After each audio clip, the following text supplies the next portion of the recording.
Rebel with a Cause, Mark Twain's Hidden Memoirs. Chapter 60, Meeting the Wiley Wizard of Wall Street, 1893, and Bankruptcy, 1894. 1893 found the world in a financial panic. Money was scarce, hard to earn, hard to borrow. I especially was having a devil of a time, what with the continued delay of Page and his infernal typeset machine to bear fruit. What a talker he is! He could persuade a fish to come out and take a walk with him. When he is present, I always believe him. I cannot help it. When he has gone away, all the belief evaporates. He is a most daring and majestic liar.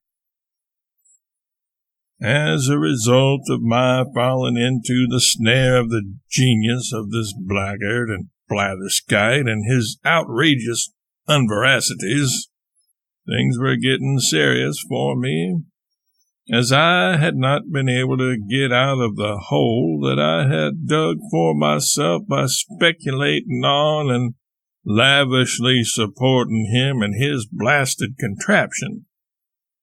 This, along with the misfires of my publishing company, whose inept and possibly corrupt management was also a leaking vessel seemingly destined to flounder, held me trapped in a vice-like snare of debt. A rescue ship finally appeared on the storm-tossed horizon for us when I was introduced to Henry Huddleston Rogers of Standard Oil.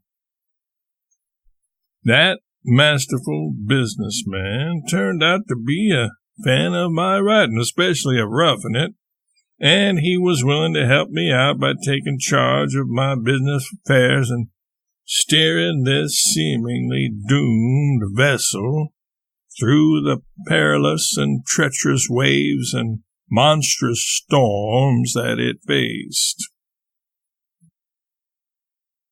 Editor's notes. By the next year, 1894, the financial state of Twain's publishing venture, Charles L. Webster and Company, had further deteriorated.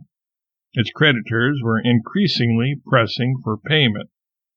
Ultimately, on the 18th of April of that year, Webster and Company went out of business by means of voluntarily declaring bankruptcy. Thus ended Twain's publishing business after less than a decade, during which its most notable publication at the time had been General Grant's Memoirs. Well, not quite ended, the corpulent lady had yet to trill and ululate. At meetings of the creditors, Henry Rogers represented Twain. Although some of the creditors seemed relatively lenient, others were hard-nosed, demanding that Twain turn over to them his literary copyrights, his home in Hartford, and whatever other assets could be found. Countering this, Rogers insisted that as Livy was the chief creditor, she had lent the firm more than $60,000 of her own money, the copyrights would go to her. He added that the Hartford house was already hers. Aside from Livy's portion of the claims against Webster and Company, the firm's debts amounted to about $100,000. In 2019 terms, just shy of $3 million. In 1894, The Tragedy of Pudd'nhead Wilson was published, as was The Private History of the Jumping Frog Story, almost 30 years after that yarn first appeared.